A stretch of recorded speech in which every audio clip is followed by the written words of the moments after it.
So I have a pain body question, and the basic is, how do I know if I've dissolved it or if it's just gone dormant?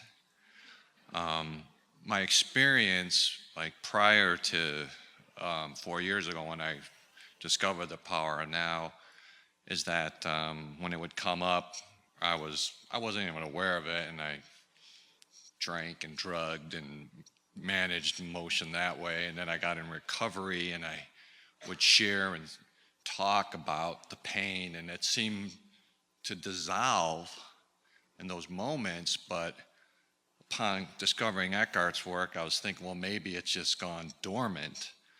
And so in the last 4 years, I noticed certain suggestions or triggers, they still bring it up. And I think, okay, in the moment, I can dissolve it. I've used some of the techniques right out of chapter 2, maybe 3, where, try not to feed it with thought and just, look where it's at, put attention there. But and I've had some success with it dissolving. I didn't have to go share it with another ego, but I wasn't sure if it was Eckhart's ego through the reading that helped put it dormant or not. So this idea of how will you know? Dissolving, my hope is like I want my pain body gone for, good. Yeah, And we all do. And I'm being told if I can just stay present 100% of the time, then it is dissolved. But then I can't seem to stay present. I tend to go to sleep all the time, and then all of a sudden my pain body wakes me up, and then So you know it's not dissolved. Yes. Yeah. Then you deal with that in the moment. What a drag. But I want it gone. Yeah. That's what the ego says. I want it gone. Why do I have to keep on dealing with this? Yeah. It's ego. The moment that we can just face it, and when it comes up, and not even think about whether it's going to be gone forever, because you know what? Forever is now. There is no forever. There is no time. There's only this moment, and what arises in this moment. Are we going to choose to deal with it consciously or unconsciously? And then the mind will bring up, and the ego will bring up that, oh, but I've got to have it, stay away forever, and I can't have it come back. It could be gone for years. And then life will say, okay, you're ready for another test to see if it's really gone. Who are you committed to? Are you committed to consciousness? Or are you committed to being unconscious, which means bringing in time, bringing in the ego, bringing in thoughts such as, I don't want this ever to come up again. That's a thought. We are dealing with a lot of baggage, not only personally, but collectively. Because we are all connected, we're one. So we've got our personal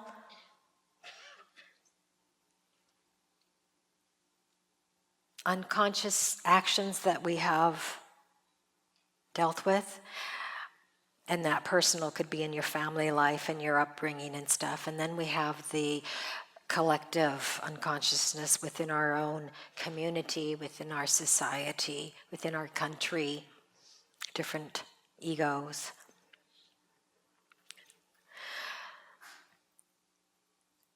And it is interesting because when you say you want it gone, that's a nice thought to have, but it's not the reality of this moment.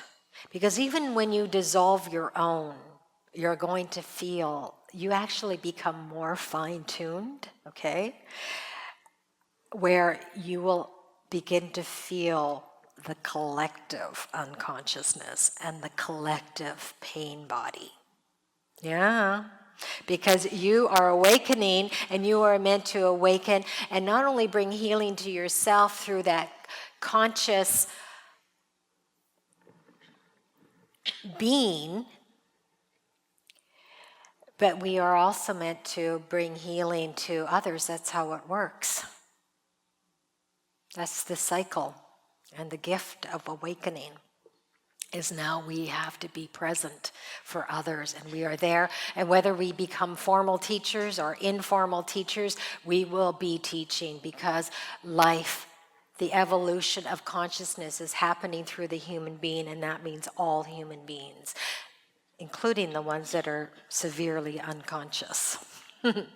So even when you dissolve your own pain body, or when that happens, maybe it's not you, as in the ego you dissolving it, but when it happens through you that it's actually dissolved, your work isn't finished.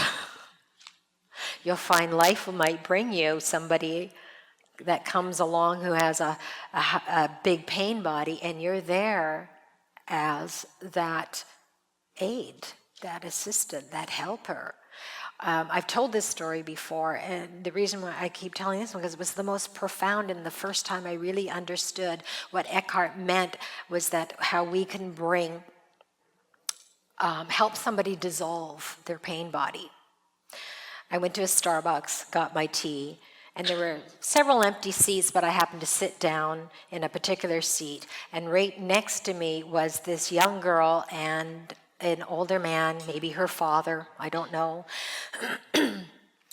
But she was really upset, angry. You could feel that burning energy coming off her. And I'm like, well, there's other seats. I guess I can move. That was my thought.